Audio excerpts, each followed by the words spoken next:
Plus search, re means again and search means to find out, ये होगा ना, find out again and again. अब हम यह कह रहे हैं research is the systematic investigation aimed at gaining the knowledge, देख रहे हो, of existent fact. Existence fact पे जो नॉलेज है वो भी एब्सोल्यूट नहीं है, हो सकता है फैक्ट कल को चेंज हो जाए और एडवांस इक्विपमेंट आ जाए, एडवांस तरीका आ जाए, तो फिर वो फैक्ट और चेंज हो जाए, बट एग्जिस्टेंस जो फैक्ट है हम उसको मानेंगे। ठीक, अब कहते हैं रिसर्च, री मीन्स, अगर जब आप किसी चीज़ को री कहोगे, रिसर्च को हम कह रहे हैं कि रिसर्च, यानी कि इसका मतलब है कि री मीन्स अगेन सर्च, यानी अगेन सर्च का मतलब, इसका मतलब पहले भी हो चुका है। समझ में आ रहा है? यही तो हुआ ना मतलब, तो फिर वो रिसर्च कहूँ, पहले ही क्यों नहीं कहा हमने? इस चीज़ को आप देखोगे कि सर्च अगेन, तो इसका मतलब है कि इससे पहले भी सर्च हुआ, वो कहाँ हुआ?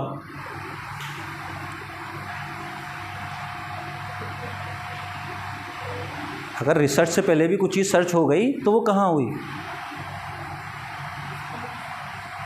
ये इसलिए कहा गया कि the things come in your belief. पहले वो चीज़ कहाँ आई? बिलीफ में, on the basis of existence knowledge जो आपके पास है। आपने प्रिडिक्ट किया कि इस दवा से चीज़ ठीक हो सकती है, मैं मानता हूँ, चीज़ क्या हुई उस टाइम? एग्जिस्टेंस हो गया।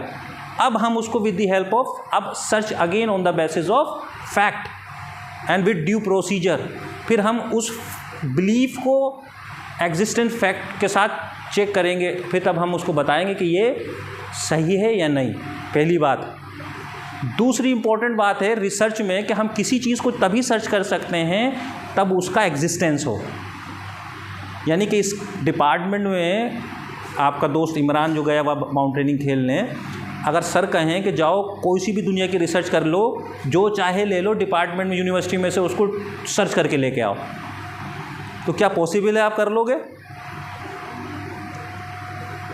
कैसे?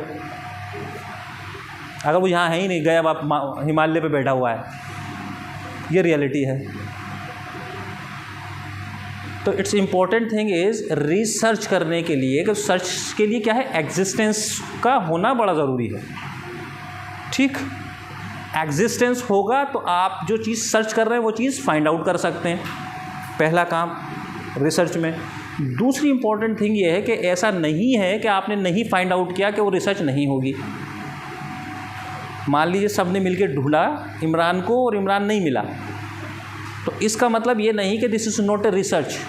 आपने एक प्रोसीजर लिया, साइंटिफिक प्रोसीजर अपनाया और पूरा प्रोसीजर एग्जीक्यूट किया सही से, और एट दी एंड आप जो है फेल हो गए। आपकी हाइपोथेसिस क्या हुई? नल हाइपोथेसिस क्या हुई? एक्सेप्ट हो गई, कि जैसे पहले था हिसाब किताब वैसे ही है, नहीं मिला। इसका मतलब अब ये है कि अब हम ये रिसर्च में जस्टिफाई करेंगे कि ये जो हमारा प्रोसीजर था ये एग्जिस्टेंस फैक्ट को फाइंड आउट करने में फेल हो गया। तो रिसर्च से हम दो चीज़ करते हैं, या तो हम फैक्ट को फाइंड आउट करते हैं, या फिर हम ये बताते हैं कि this procedure is fail to find out the fact in existence situation. या तो हम ढूंढ लेंगे या नहीं ढूंढ लेंगे तो हम कहेंगे हमारी रिसर्च इज़ सक्सेसफुल, नहीं तो हम कहेंगे कि हो सकता है वो यहाँ हो, may be may not be, but हमारा जो एग्जिस्टेंस प्रोसीजर जो हमने फॉलो किया था, अब उस प्रोसीजर से वो चीज़ नहीं ढूंढी जा सकती। अब नेक्स्ट टाइम हमें को और बेहतर तरीके से दूसरा प्रोसीजर अप्लाई करना पड़ेगा। इन द केस ऑफ हम बात कर रहे हैं कोरोना वायरस की ट्रीटमेंट में, दुनिया भर की रिसर्चेज हुई, अभी तक ट्रीटमेंट नहीं हुआ। तो अब उससे ये पता चला जो रिसर्चेज हुई थी कि अब उन रिसर्च के उस प्रोसीजर के अकॉर्डिंग अब हमें ये ट्रीटमेंट नहीं मिल सकता, अब हमें कोई और एडवांस या कोई और तरीके से रिसर्च करनी पड़ेगी। ठीक, एक इम्पॉर्टेंट थिंग। दूसरी है कि जब हम यूनिवर्स में हैं, ये क्या है? पूरा यूनिवर्स एक रियलिटी है। ठीक, और इस रियलिटी में with the help of research आप सिंगल भी चीज़ कोई ऐड नहीं कर सकते। आप कहते हैं ना इनोवेशन का मतलब क्या है? With the help of research हम क्या करते हैं, जस्टिफाई द फैक्ट। सिर्फ जो ऊपर वाले ने पूरा यूनिवर्स बना दिया, जो रियलिटी है, हम सिर्फ उसको पता करते हैं। आपके ब्लड में क्या क्या है, आज से जो सबसे पहला इंसान होगा उसके ब्लड में भी वही चीज़ें होंगी जो आपके पास है, मगर आपको पता कब चला, सदियों करोड़ों साल के बाद जाके जब रिसर्चेज हुई। तो हमने क्या करा, with the help of researches to just to find out the fact. और अभी भी आपके ब्लड में क्या क्या चीज़ें मौजूद हैं अभी भी हम नहीं जानते, और रिसर्चेज कंटिन्यूअस चल रही हैं। तो हम क्या करते हैं, सिर्फ फैक्ट को इस्टेब्लिश करते हैं। अगर आप देखोगे कि किसी ब्लैक कलर में अगर आप येलो कलर मिलाएंगे बरा उस मकदार में, तो आप 100 बार मिला लीजिए उतना वही रिज़ल्ट आएगा। ये उसकी नेचर है। बट हमें पता कब चलेगा, जब हम उस पर स्टडी करेंगे, यानी हम फैक्ट को फाइंड आउट करेंगे।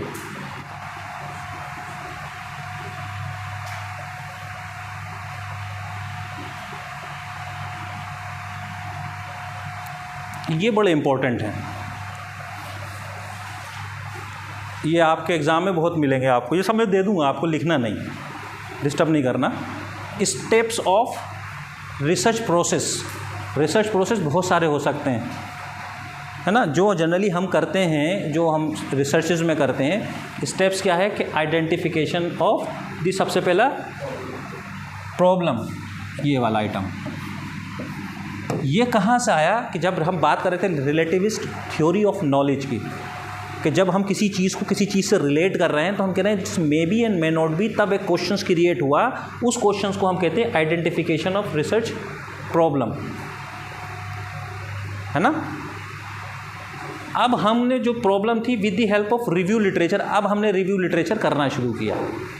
इसमें हम एग्जाम्पल कोरोना वायरस वाला ही ले लेते हैं कि कोरोना हुआ, अब लोगों ने अलग अलग दवाएं देना शुरू की कि ये दवा से सही हो सकता है, इससे हो सकता है, इससे हो भी सकता है, नहीं भी हो सकता। क्वेश्चन यही थे, है ना।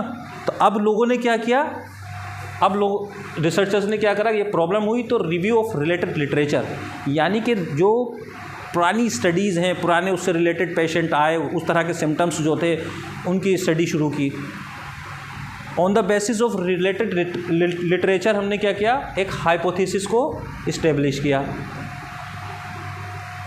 फिर क्या हुआ, फिर उन्होंने बनाया हाइपोथेसिस के बाद रिसर्च डिज़ाइन किया होगा, एक्सपेरिमेंटल डिज़ाइन होगा, है ना, अप्लाइड रिसर्च होगी, डिस्क्रिप्टिव होगी, हिस्टोरिकल होगी, मतलब किस तरह से करेंगे, डेटा कैसे लेंगे, कितनी दवा किस पेशेंट को देनी है, कितनी नहीं देनी, है ना। अलग अलग सिम्टम्स हैं, अलग अलग तरह के कोरोना के पेशेंट हैं, मेल हैं, फीमेल हैं, एरिया वाइज इश्यूज़ हैं। एक प्रोसीजर हुआ रिसर्च डिज़ाइन। फिर उसके बाद हुआ प्रोसेस, शुरू हुआ दवा देना, फिर उन्होंने उसकी इन्फॉर्मेशन कलेक्ट करना शुरू की। यही तो प्रोसेस है, डेटा कलेक्शन। जब डेटा के बाद उनको आया तो उन्होंने उसको analysis and interpretation of result किया। फिर देखा कि वो रिज़ल्ट आया, अब उन्होंने देखा कि अगर वो रिज़ल्ट उनकी प्रिडिक्शन के हिसाब से सही आया कि ट्रीटमेंट पेशेंट क्योर हो रहा है, then it's apply to the general public. फिर ये होगा वैलिडेशन ऑफ रिज़ल्ट। अब छोटी सी चीज़ को समझ लीजिए कि हम कोई चीज़ रिसर्च कर रहे हैं, तो हम सबसे पहले हमारे दिमाग में एक क्वेश्चन फ्रेम होगा, हम हाइपोथेसिस बनाएंगे, फिर पूरा एक प्रोसीजर होगा हम फॉलो करेंगे। प्रोसीजर के बाद हमें रिज़ल्ट मिलेंगे, रिज़ल्ट के बाद हम एक कंक्लूजन पे पहुंच जाएंगे कि हाँ, इस दवा से ये चीज़ हो सकती। यानी कि हमने फॉर एग्ज़ाम्पल कोई थेरेपी या ट्रीटमेंट प्रोग्राम बनाया to cure of blood pressure patient, यानी बीपी को ट्रीट करने का। आपने एक्सरसाइज दी, आपने दिमाग में आया कि हम ऐसा कर सकते हैं, आपने स्टडी पढ़ी, उस स्टडी पढ़ने के बाद एक आपके प्रेडिक्ट किया, फिर आपने हाइपोथेसिस फॉर्म की, फिर आपने पूरा डिज़ाइन किया, पूरा प्रोसीजर चलाने के बाद आपने डाटा मिला, डेटा को एनालिसिस करने के बाद आपको एक इन्फॉर्मेशन मिली कि ये एक्सरसाइज से, मान लीजिए आपने जो सब्जेक्ट लिए थे वो सब्जेक्ट में सबका बीपी जो है 20-20 जो है, सिस्टोलिक में 20 की कमी आ गई, डायस्टोलिक 10 कम हो गया। तो आपको लगा कि जो हमारे रिज़ल्ट जो आ रहे हैं आपकी स्टडी के हिसाब से क्या है, पॉजिटिव हैं, यानी कि आपने जो प्रेडिक्ट किया था वो सही हो गया है, यानी ट्रूथ इस्टेब्लिश हो रहा है। ठीक, अभी आपने क्या किया था, ये स्टडी आपने की थी 20, 25 या 50, 1000 लोगों पे, जनरल पब्लिक पे नहीं की थी। जब ये रिजल्ट आ जाएंगे तो एप्लीकेशन क्या होगा, एप्लीकेशन ऑफ नॉलेज। अब इसका अप्लाई होगा। अब हम ये क्या करेंगे, ओपन टू ऑल कर दें फॉर एग्जांपल। अब ये ओपन टू ऑल करने में पता चलेगा कि वाकई में ऐसा हो रहा है या नहीं हो रहा। अगर रियलिटी में ऐसा फिर जनरली हमको इस तरह के रिजल्ट मिलने लगे जनरल पब्लिक पे भी, तो हम कहेंगे कि अब हम डॉक्टरों को रिकमेंड करेंगे कि किसी को भी बीपी हो ये ट्रीटमेंट लें और इससे इतना जो है इतने दिन में आपके बीपी इतना कंट्रोल हो जाएगा। तो वैलिडेशन कब होगा,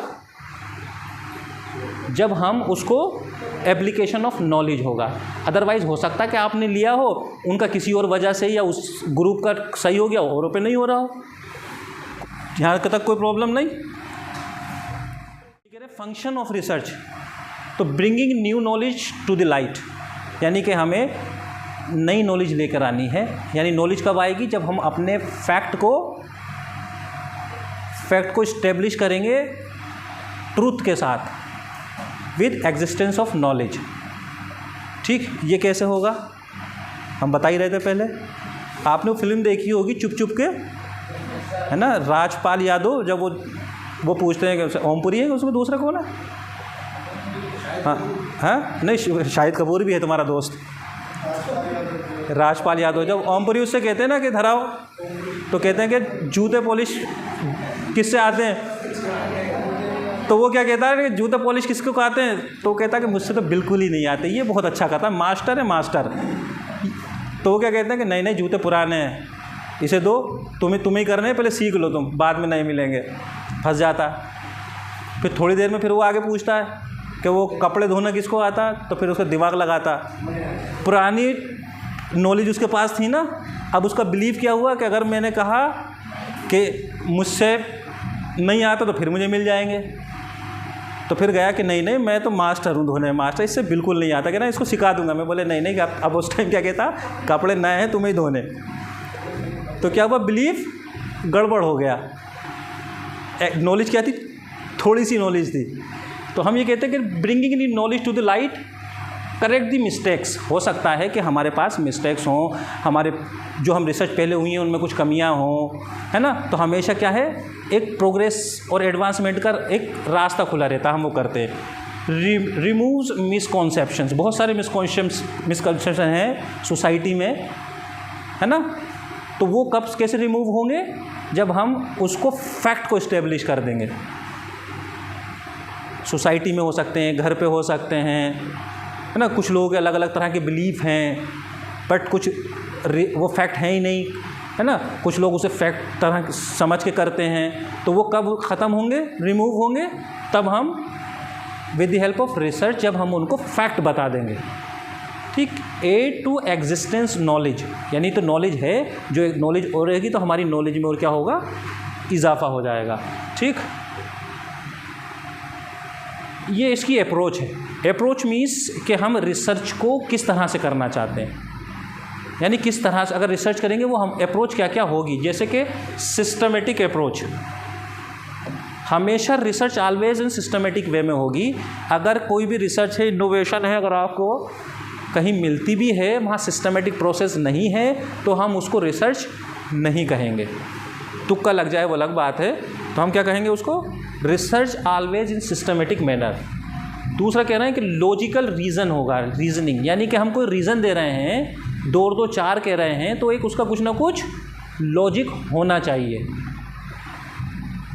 अगर हम कह रहे हैं कि एक्सरसाइज करने से बीपी कम होगा, तो सिर्फ मेरे कहने से नहीं होगा, उसके पीछे कुछ ना कुछ आपको साइंटिफिक लॉजिक देना पड़ेगा, तभी आप लोग समझेंगे। कभी मैं बता दूं मैं योगा करके उड़ के यहाँ से दिल्ली चला जाऊँगा, है ना, तो इसके पीछे आपको क्या देना पड़ेगा, कोई ना कोई लॉजिक देना पड़ेगा। ठीक, empirical evidence is information gained through the observation, experimentation or experience relying on the measurable data to validate of scientific claim। यानी कि जो हम क्लेम कर रहे हैं उसको वैलिडेशन भी तो होगा ना कि इट्स वैलिड और नॉट। अगर आप 100 मीटर स्प्रिंट, आपको स्पीड टेस्ट करनी है, तो आप क्या करोगे, उसको 10 किलोमीटर थोड़ी दौड़वाओगे या पुशअप्स लगवाओगे कि स्पीड टेस्ट करनी है इसकी, स्प्रिंट स्पीड अभी ले लेंगे।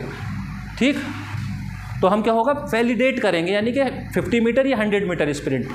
मसल स्ट्रेंथ चेक करनी है तो पुशअप्स कर लेंगे, या हम और चिनअप्स करा लेंगे, तो उससे कहेंगे 100 मीटर दौड़ो, हमारी मसल्स करनी है। तो हमको क्या करना है, उसको वैलिडेट करना। ठीक, रिप्लिकेबल के refer to the ability of the study और एक्सपेरिमेंट टू बी रिपीटेड। ऐसा ना हो कि हम कह दें कि आज के बाद खूंटा गड़ गया, कि इसके बाद कोई रिसर्च नहीं। राजपाल यादव ने कपड़े धो दिए तो अब अगली बार नहीं मिलेंगे उसे कपड़े धोने को। तो रिसर्च इज़ ऑलवेज क्या है, स्कोप, हमेशा स्कोप उसमें खुला रहना है।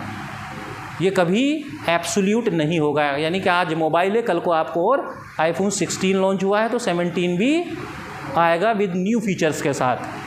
ठीक,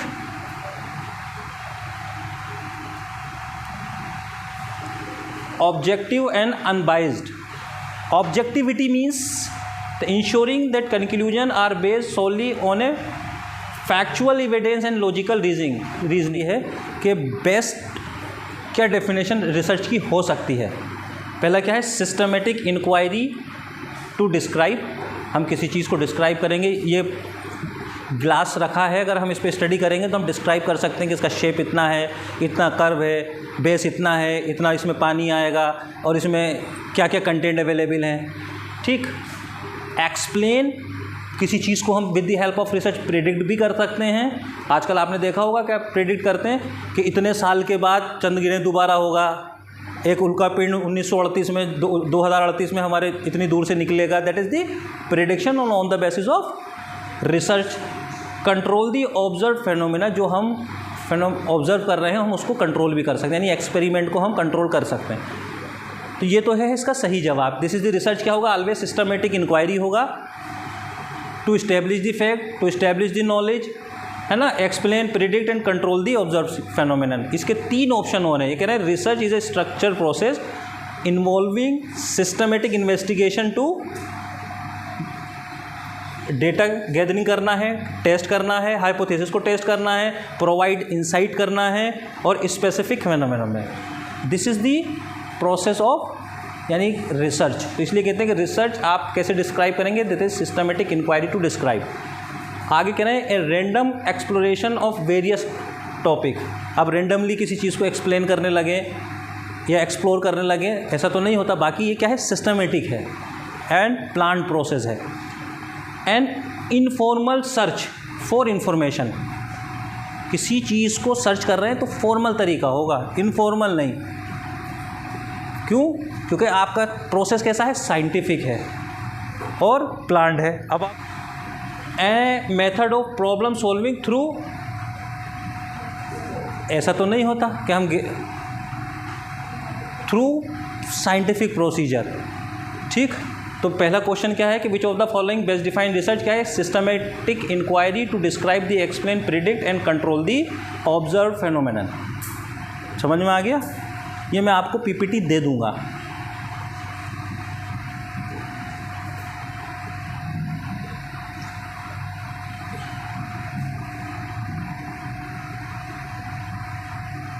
सेकंड क्वेश्चन क्या कह रहा है, which characteristic is essential for research. क्या क्या हो सकते हैं कैरेक्टरिस्टिक्स, सिस्टमेटिक भी होगा, हाइपोथेसिस भी उसका एक हिस्सा होगा, प्लान भी होगा, है ना, और इस्टेब्लिशमेंट ऑफ फैक्ट भी होगा। तो हम क्या कह रहे हैं, सब्जेक्टिविटी, सिस्टमेटिक अप्रोच, बाइज्ड इन ए डाटा कलेक्शन और आर्बिट्रेटरी डिसीजन मेकिंग। ठीक, हमेशा रिसर्च कैसी है, सिस्टमेटिक अप्रोच होगी उसकी, है ना। आपने उसमें बाइज्ड कभी नहीं होगा डेटा कलेक्शन में। डेटा कलेक्शन अगर आपका बाइज्ड होगा तो जाहिर सी बात है कि आपका रिसर्च जो है नहीं होगी। आर्बिट्रेरी डिसीजन मेकिंग, इसको कहते हैं कि research must be systematic and follow a plan organise methodological process to ensure validity and reliability. Validity and reliability क्या है, आपने पढ़ा होगा टेस्ट, मेजरमेंट एंड इवैल्यूएशन में वैलिडिटी क्या है, वैलिडिटी ऑफ टेस्ट।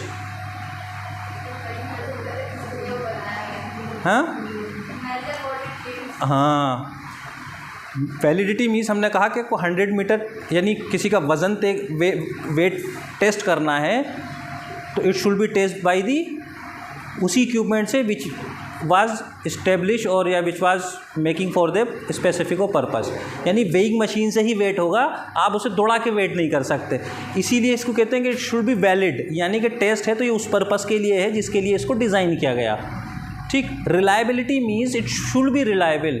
अगर आपके रिज़ल्ट इन पे अप्लाई करे जाएँ तब भी वही रिज़ल्ट, इन पे अप्लाई की जाए वही रिज़ल्ट। यानी कि आप बीपी की मशीन देखते हैं, सब लोगों पे अगर उसके आप 10 बार उसको चेक करेंगे तो वही रिज़ल्ट आएगा अगर एक्यूरेट है, और अलग अलग सब्जेक्ट पे भी अप्लाई करेंगे तो वो वैसे ही काम करेगी ब्लड प्रेशर मेज़र करने के लिए। तो इस क्या है, वो रिलायबल है, यानी भरोसेमंद है। ठीक। जब इसलिए कहते हैं कि जो मैनुअली जो देखते हैं ना बीपी, वो बेहतर ज़्यादा रिलायबल है as compare to the electronic. उसमें सेल वीक हो जाते हैं तो वो 2, 4, 5 का डाटा ऊपर नीचे रीडिंग कर देता, मगर जो मैनुअली चेक करते हैं पारे वाला आपने देखा होगा वो एक्यूरेट है। अगर आपसे चेक करना आता तो आप 1000 बार चेक करेंगे तो आपको एक्यूरेट रिजल्ट मिलेंगे। This is called reliability. ठीक। अभी एक क्वेश्चन आएगा, आगे बताते हैं। इसका मतलब ये है कि हम डिसीजन ले रहे हैं on the basis is on will and on experience. जैसे जज होते हैं कि जज को कह रहा कि रूल वूल सब ऐसे गए, सबके दलीलें इधर गई, एविडेंस सब उधर गए, मैं कह रहा हूँ कि इसको ज़मानत दे देनी चाहिए, दे दो। That is means this is called the arbitrary decision. ऐसे ही रिसर्च में ये है कि हम अपनी ही नॉलेज से, अपने विल से हम क्या करते हैं, सोच लेते हैं कि ये ऐसे होगा, तब कि ऐसा नहीं है। ठीक। थर्ड क्वेश्चन कह रहे हैं विच of the following is not step in the research process. Research का जो प्रोसेस हमने पढ़ा था फ्रॉम द क्वेश्चन मार्क से लेकर हाइपोथेसिस से लेकर, उसमें कहना है कि identification of the research problem होगा। बिना प्रॉब्लम नहीं होगी तो हमारी रिसर्च का फर्स्ट स्टेप ही पूरा नहीं होगा। तो रिसर्च प्रॉब्लम क्या है, सबसे पहला काम है। फिर हम उसके बाद रिव्यू ऑफ रिलेटेड लिटरेचर, जिसकी बेसिस पे हम अपनी हाइपोथेसिस को इस्टेब्लिश करते हैं। यानी हाइपोथेसिस भी क्या होती है, साइंटिफिक इस्टेब्लिशमेंट है। ऐसा नहीं है कि हमारी मर्जी चाहे तो हम इस्टेब्लिश जो चाहे हाइपोथेसिस को प्रिडिक्ट कर लें। तीसरा क्या है, एनालिसिस ऑफ डेटा। ये इसका बिना इसके आप जो है डेटा को कन्वर्ट नहीं कर सकते, देख नहीं सकते कि कंपैरिजन करके, या जो आप देखना चाहते हैं टेस्ट वगैरह लगा के स्टैटिस्टिकल, तभी आपको पता चलेगा कि जो भी आप टेस्ट कर रहे हैं वो वैलिड है या नहीं है।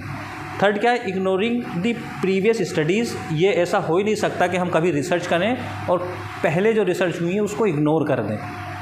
वही रिसर्च आपको बेस प्रोवाइड कराती हैं, वही रिसर्च आपको हाइपोथेसिस को इस्टेब्लिश करने में मदद करती हैं, वही रिसर्च आगे उन्हीं की बेसिस पे हम आगे एडवांसमेंट की तरफ बढ़ते हैं।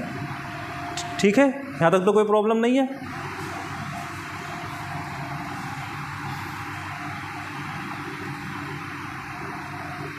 Reliability of research study refer to reliability of research. हम बात कर रहे थे ना अभी रिलायबिलिटी की, क्या कहना है कि the accuracy of the instrument use, the ability of the study to be replicated with consistent result. हम यहाँ बात कर रहे हैं इस रिसर्च की, है ना। अब कह रहे हैं accuracy of the instrument use, तो एक्यूरेटली वो सही कर रहा है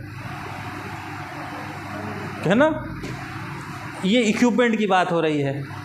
रिलायबल का मतलब है कि अगर एक्यूरेट करा तो आपके पास हो सकता है मेरा एक्यूरेट करा रिजल्ट दे रहा हो, बार बार अगर हम रिपीटेड मेज़र पे जाएं तो हो सकता है एक्यूरेट ना हो। तो रिलायबिलिटी ऑफ स्टडी की बात हो रही है कि reliability of research study. Question हमको पढ़ना पड़ेगा। अगर किसी इंस्ट्रूमेंट की बात हो रही होती तो हम यहाँ पे भी बात कर सकते थे, है ना। तो क्वेश्चन कह रहा है कि रिसर्च स्टडी, तो कह रहा है कि ability of the study to be replicated with consistent result. जो स्टडी है अगर उसको रिप्लिकेट किया जाए तो उसी तरह के रिजल्ट हमें मिले। यानी कि हम कहें कि इस एक्सरसाइज से बीपी मैनेज हो रहा है, तो इसमें अगर हम उसको थोड़ा सा मॉडिफाई करके देखें तो हमें उसी डायरेक्शन में रिजल्ट मिले। ठीक। तो reliability means it should B reliable. It's means कि हम बार बार अगर उस चीज़ को अप्लाई करते हैं, देखते हैं, तो हमें लगभग सेम रिजल्ट आए। In research what does the term of validity, इस पे भी हमने अभी बात की थी वैलिडिटी की। वैलिडिटी क्या है,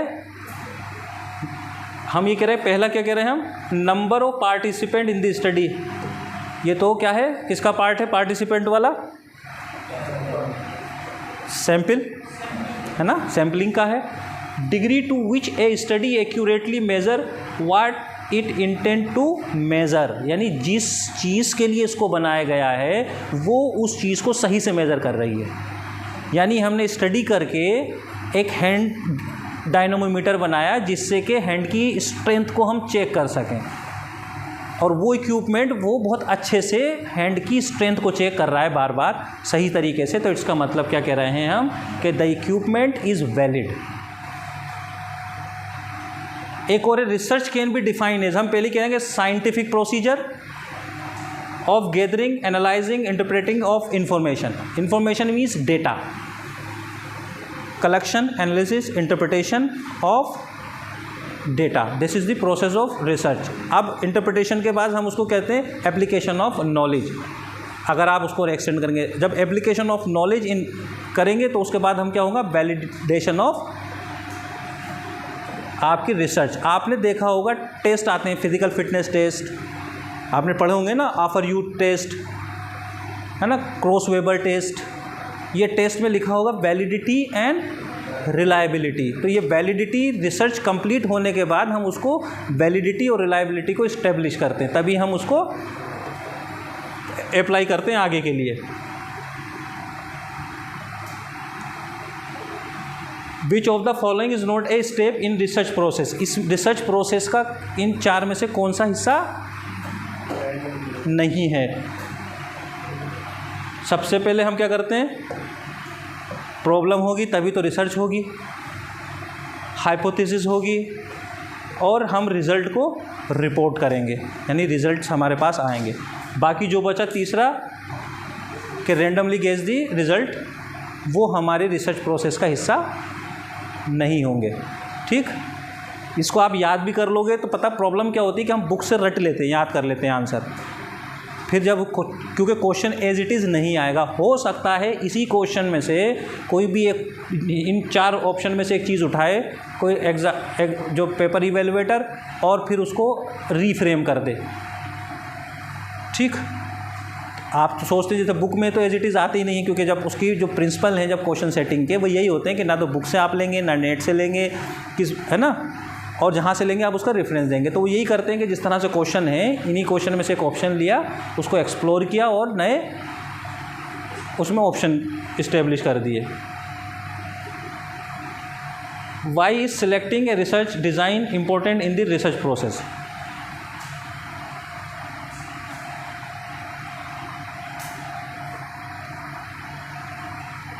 रिसर्च डिज़ाइन क्या होगा, रिसर्च डिज़ाइन का मतलब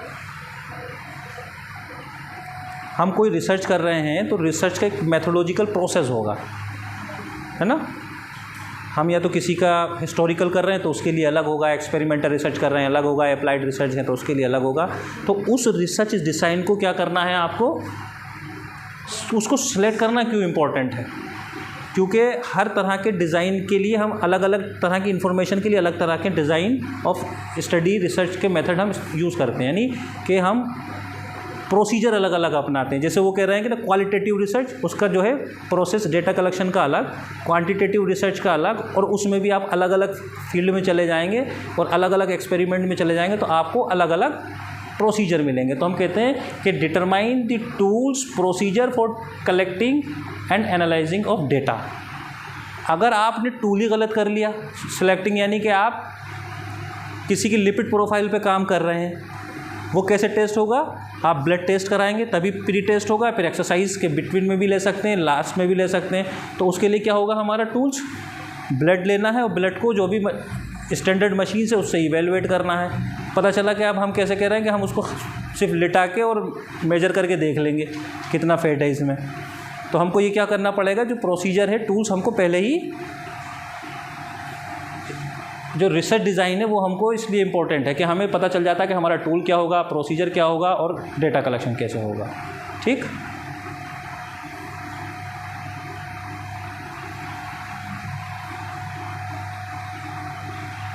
विच step ensure that the research question is clear and specific.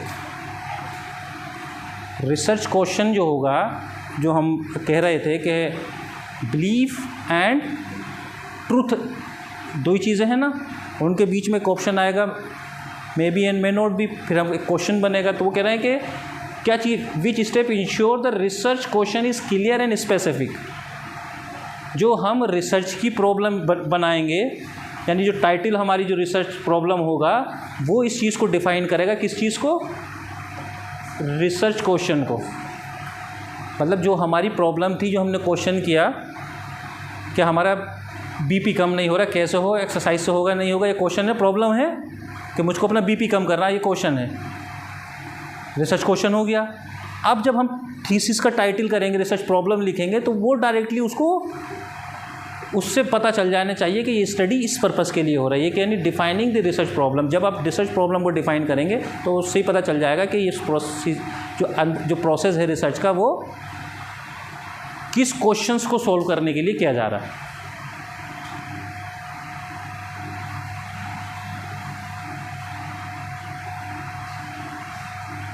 After the data collection which step is typically next in the research process. Data collection के बाद क्या करते हैं हम? Data collection, analysis, interpretation of, है ना, तो ड्राइंग द कंक्लूजन, यही है ना डाटा कलेक्शन। डाटा कलेक्शन के बाद एनालिसिस एंड इंटरप्रिटेशन, इंटरप्रिटेशन के बाद हम थीसिस में लिखते हैं discussion, conclusion and recommendation for future research. ये हमारा क्या है? आप डिसर्टेशन करेंगे या थीसिस लिखेंगे तो यही होता है। पहले हम क्या करते हैं? प्रॉब्लम बनाएंगे, हाइपोथेसिस, हाइपोथेसिस के बाद हमारा प्रोसीजर आएगा, पूरा मेथोडोलॉजिकल प्रोसीजर। उसके बाद डेटा कलेक्शन जो आ जाएगा, डेटा एनालिसिस, एनालिसिस के बाद हमें क्या मिलेंगे? हम उस डेटा की एनालिसिस के बाद हम डिस्कशन लिखेंगे, डिस्कशन के बाद कंक्लूजन होगा हमारा कि ये आया। कंक्लूजन के बाद रिकमेंडेशन ऑफ फ्यूचर रिसर्च, कि अब हम ये बता सकते हैं सबसे लास्ट कौन सा होगा? Recommendation of future research. ये क्या है कि हमने कोई स्टडी की और हमने स्टडी की कि हमने कहा कि हम ये ट्रीटमेंट एक्सरसाइज प्रोग्राम बनाया जिससे हम क्योर करेंगे बीपी को। आपकी रिसर्च के रिज़ल्ट बहुत अच्छे आए। फिर हम फ्यूचर में रिसर्च करेंगे कि हम ये बताएंगे कि हमारी जो सैंपल था, मान लीजिए वो कम था, 50 लोगों पे किया, इन फ्यूचर में ये लार्जर सैंपल पे स्टडी होनी चाहिए। ये हमारी एक छोटी सी, अब क्या क्या हो सकता है, हम कहेंगे कि हमने ये एक्सरसाइज ली, अगर हम इसमें इस तरह की एक्सरसाइजेस और ऐड कर लेते तो और बेहतर रिजल्ट मिलते फ्यूचर में हम, और इसको इस तरह कर सकते हैं। ठीक, हम ये कह सकते हैं कि हमने 1 घंटा ट्रेनिंग कराई, अगर हम फ्यूचर में पॉसिबल हो तो हम इसको 1.5 आवर कराएं, जिससे कि ये फिजियोलॉजिकल और चेंजेस हो सकते हैं। हम कहें कि हमने हफ्ते में 4 दिन कराई, तो हम कहें इसको हम 5 दिन कराएं तो और बेहतर रिसर्च हो सकती है। तो ये हम रिकमेंड करते हैं फ्यूचर रिसर्च के लिए।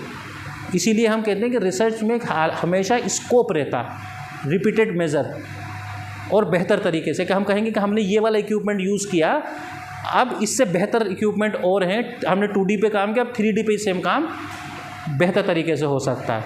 तो ये कह रहे हैं कि drawing the conclusion and recommendation. Data collection भी पहले आ जाएगा, रिव्यू लिटरेचर तो हाइपोथेसिस से पहले आ ही जाएगा।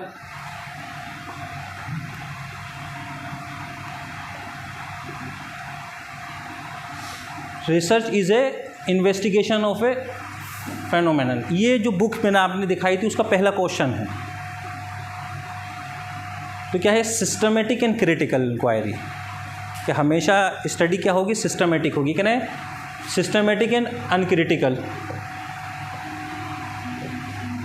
अनसिस्टमेटिक ये वैसे ही ख़त्म हो गया। ये कह रहे हैं अनसिस्टमेटिक एंड अनक्रिटिकल, कह रहे हैं सिस्टमेटिक एंड क्रिटिकल। यहाँ लिखा है research is a systematic and critical investigation of phenomena. The systematic aspect of ensure a structure, organize and methodological approach to conduct the research. Critical aspect involve the evaluating the evidence, questioning the assumption and rigorously analyze the data to arrive at valid conclusion. ये यहाँ explanation इसलिए दे दिए हैं, जब हम PPT आपको share करेंगे, आप ऐसे तो आंसर ढूंढ लेंगे इसका ये आंसर है, बट आप इसको थोड़ा सा स्टडी कर लेंगे on the basis of explanation, तो ये हमेशा के लिए आपको याद रहेगा। हाँ, ठीक है।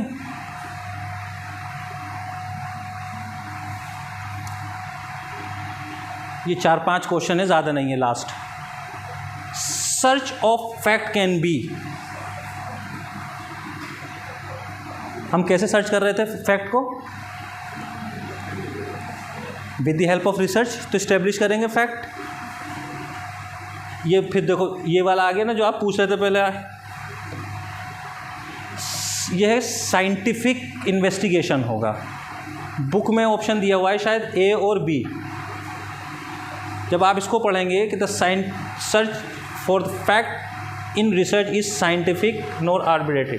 Scientific research involve a systematic and logical approach to finding the fact. ये तो आपको पता है कि साइंटिफिक प्रोसेस है, प्लान्ड है, सिस्टमेटिक है, ठीक।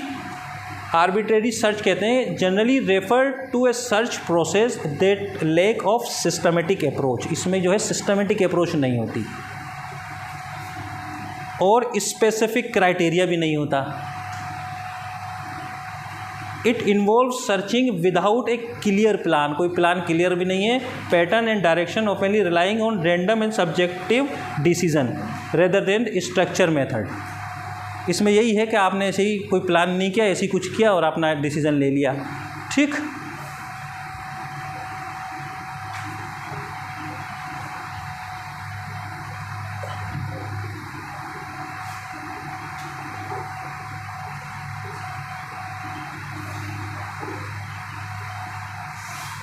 मेन पर्पज़ ऑफ ये अभी आप पिछली बात कर रहे थे पायलट स्टडी की इन फिज़िकल एजुकेशन में, पहला ऑप्शन है to finalize the research design and method. इसमें इसका कोई रोल नहीं है। डिज़ाइन एंड मेथड में हम पहले डिज़ाइन एंड मेथड करते हैं, बाद में पायलट स्टडी के लिए जाते हैं। To test the feasibility of the study and identify the potential issues, improve research plan. ये आंसर आपका होगा। क्यों? कि जो स्टडी आप कर रहे हैं वो फिजिबल है ही नहीं, तो आप कैसे कर लोगे? आपने प्लान किया, आपके दिमाग, आपने पूरी स्टडी की, आपने एक स्टडी को डिज़ाइन किया, अब वो पॉसिबल ही नहीं है। एक तो ये, दूसरा ये कि फॉर एग्ज़ाम्पल हमारे डिपार्टमेंट में हम किसी चीज़ को स्टडी ले लें और 3D पे हम काम करें और हम सोचें कि हम इसको कर लेंगे, इधर उधर से कहीं से मिल जाएगा, या किसी के पास हमने देखा कि ग्वालियर में है, कहीं है, तो हमने क्या करा कि चलो पहले पायलट स्टडी करते हैं। तो अब ये स्टडी हुई, ये 3D के लिए हमारा डेटा वेटा लेने गई, एक आध बार तो उन्होंने परमिशन दे दी, दूसरी बार मना कर दिया कि बोले ऐसे नहीं, हम नहीं देंगे। तो क्या हुआ? फिजिबिलिटी कंप्रोमाइज़ हो गई। तो हम क्या करेंगे? फिर रिसर्च को रीडिज़ाइन करेंगे, भाई ऐसा है 2D ही कर लो। फिजिबिलिटी इज़ मस्ट इस रिसर्च में, कि हमारी रीच ही नहीं है तो वो कैसे पता चलेगी? हम पायलट स्टडी करते हैं। हमने कहा ना कोई एक्सरसाइज हमने ऐसी रिकमेंड कर दी, वो कर ही नहीं पा रहा कोई आदमी, तो फिर आप उसको उसका एप्लीकेशन, उसके इफेक्ट कैसे देखोगे? तो यही कि to test the feasibility of the study and identify क्या कर रहा है? Potential issues. और भी इशू आ सकते हैं, फाइनेंशियल इशूज़ आ सकता है ना, टाइम का इशू आ सकता है, कोई भी इशू आ सकता। या आप ब्लड टेस्ट ले रहे हैं, तो वहाँ ब्लड टेस्ट वहाँ आप ले रहे हैं तो उसको लैब तक ले जाने में वो ख़राब हो जा रहा है, आप लैब पे ले जाके करा नहीं पा रहे, कोई प्रॉब्लम आ रही है, जो सैंपल है वो बहुत दूर रह रहे हैं, नहीं आ रहे, या आपके सब्जेक्ट ऐसे हैं कि इंटरनेशनल प्लेयर्स हैं, तो वो कह रहे हैं कि नहीं हम तो नहीं देंगे ब्लड, हम नहीं कराएंगे एक्सरे, हमारे पास तो इफेक्ट पड़ेगा। तो क्या है? फिजिबिलिटी चैलेंज हो जाती होती। तो हम क्या करते हैं, शुरू में पायलट स्टडी करके जो छोटे छोटे इश्यूज़ आते हैं उनको हम फाइंड आउट करके फिर हम आगे बढ़ते हैं। समझ में आ गया?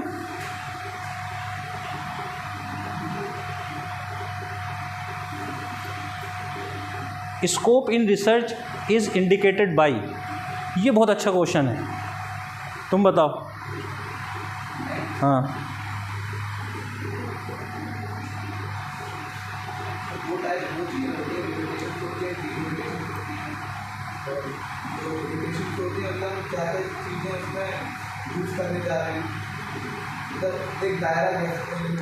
सबसे पहला हम पढ़ेंगे लिमिटेशन ऑफ द स्टडी। यानी जब हम स्टडी लिमिटेशन करते हैं, कोई भी रिसर्च कर रहे हैं, तो रिसर्च में ऐसा होता है कि हम सारी चीज़ें, कुछ चीज़ें हम कंट्रोल कर लेते हैं, कुछ चीज़ें हम कंट्रोल नहीं कर पाते, जो हमारे बस में नहीं है। ठीक, मान लीजिए कोई 3 घंटे की जगह 4 घंटे सो रहा है, कोई 2 घंटे सो रहा है, तो उसका इफ़ेक्ट हमारी स्टडी पे पड़ सकता है। तो अब इस पर आप कैसे कंट्रोल करेंगे? है ना, यही है ना। तो ये लिमिटेशन है कि जो हमारी कंट्रोल में नहीं है, जिनको हम कंट्रोल नहीं कर सकते। इन्वायरमेंटल फैक्टर है, हम स्टडी कर रहे हैं, कभी धूप आ गई, कभी छाँव आ गई, इन्वायरमेंट, कभी गर्मी है, उसका भी इफेक्ट पड़ सकता है स्टडी पे। या हम कोई ट्रेनिंग प्रोग्राम करा रहे हैं, कोई खूब दावतें उड़ा रहा है, कोई डाइटिंग कर रहा है, या किसी के घर पे कोई साइकोलॉजिकल इश्यूज़ है, उसका इफेक्ट पड़ सकता है ना। तो बहुत सारे इश्यूज़ हैं जो हमारे कंट्रोल में नहीं हैं, हम उनको लिखते हैं कि लिमिटेशन ऑफ स्टडी। ये हमारी स्टडी की लिमिटेशन यानी कमज़ोरियाँ हैं हमारी, कि हम स्टडी को इतना तो कंट्रोल कर लिया मगर ये फैक्टर हम अब कंट्रोल नहीं कर पाए, जिसकी वजह से हमारी स्टडी की कमियाँ रह गई। यानी हमने 2D में स्टडी की और हम रिसर्च पेपर कहीं पब्लिकेशन के लिए भेज रहे हैं, तो हम उसमें लिखेंगे कि हम इसको 3D करते तो हमारे रिज़ल्ट बेहतर रहते। ये हमारी कमी रह गई कि हम इसको 3D नहीं, ये हमारी लिमिटेशन है कि हमने इसमें 3D में इसमें काम नहीं किया। ठीक। दूसरा है डीलिमिट, यानी कि डीलिमिट का मतलब है कि पूरी दुनिया है,